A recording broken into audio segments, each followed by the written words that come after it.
अच्छी बात कही है कि माँ वो बैंक है जहाँ दुख को और भावनाओं को जमा किया जाता है, और बाप वो बैंक है जहाँ जिसके पास बैलेंस ना होते हुए भी अपने बच्चों की हर ख्वाहिश पूरी करने की कोशिश करता है।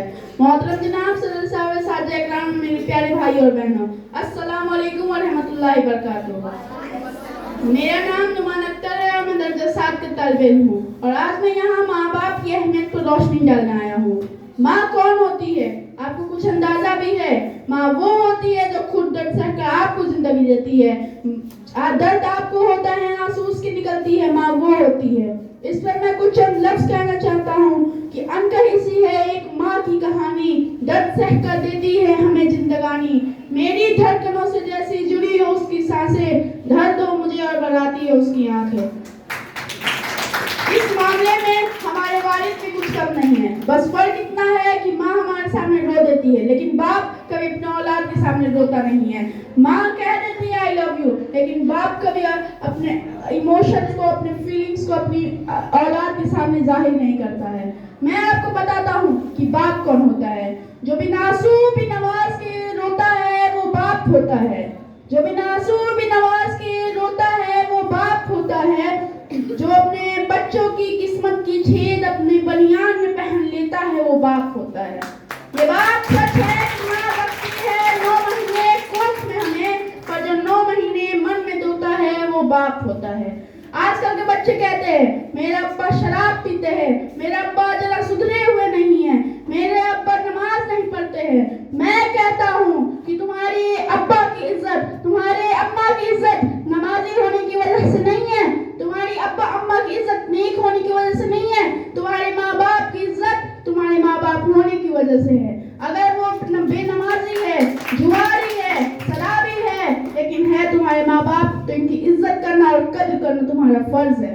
अल्लाह ताला ने कुरान में फरमाया कि अगर तुम्हारे वालिदैन में से कोई एक या दोनों बूढ़े हो जाते हैं तब भी इनकी इज्जत करना तुम्हारा फर्ज है। लेकिन आजकल के नौजवान जिस समय में उनके माँ बाप को उनकी जरूरत होती है उस समय में उनको छोड़ देते हैं। इस दुनिया में 800 करोड़ लोग हैं। 800 करोड़ लोग में 2 ही लोग ऐसे हैं जिनका रिप्लेसमेंट नहीं हो सकता। आप 1 लाख लोगों से दोस्ती कर सकते हैं। शौहर है, बीवी का इंतकाल होता है, वो और एक शादी कर सकता है, उसका भी इंतकाल और एक शादी, उसका भी इंतकाल और एक शादी, उसका भी इंतकाल और एक शादी, और ना जाने वो कितने शादी कर सकता है। लेकिन माँ एक बार चल गई तो फिर माँ नहीं मिलने वाली। दुनिया ढूंढ ढूंढ के थक जाएगी, माँ जैसा कोई नहीं मिलने वाला। थक जाओगे, बाप जैसा कोई नहीं मिलने वाला। आप दुनिया की हर चीज खरीदिए और तराजू के एक तरफ रखिए, और आप अपने 60-70 किलो के माँ बाप को एक तरफ रखिए। दुनिया की हर चीज फीकी है माँ बाप के आगे। नौकरी जाएगी और एक नौकरी मिलेगी, छोकरी जाएगी और एक छोकरी मिलेगी, घर जाएगा और एक घर मिलेगा, लेकिन माँ चली गई तो फिर माँ नहीं मिलने वाली, बाप चला गया तो फिर बाप नहीं मिलने वाला। बस अब मैं इतना ही कहना चाहता हूँ कि माँ बाप की इज्जत करो, क्योंकि वही है जो अपना सब कुछ खोकर आपको सब कुछ दिए है। अब मैं अपने तकरीर को एक शायरी के साथ अंजाम दूंगा।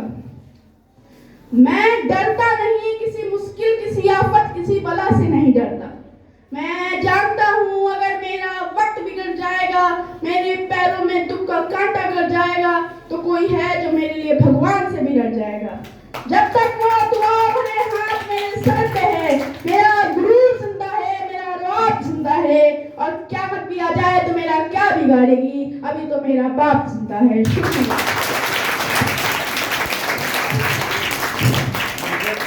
कोई हदीस से लिया है।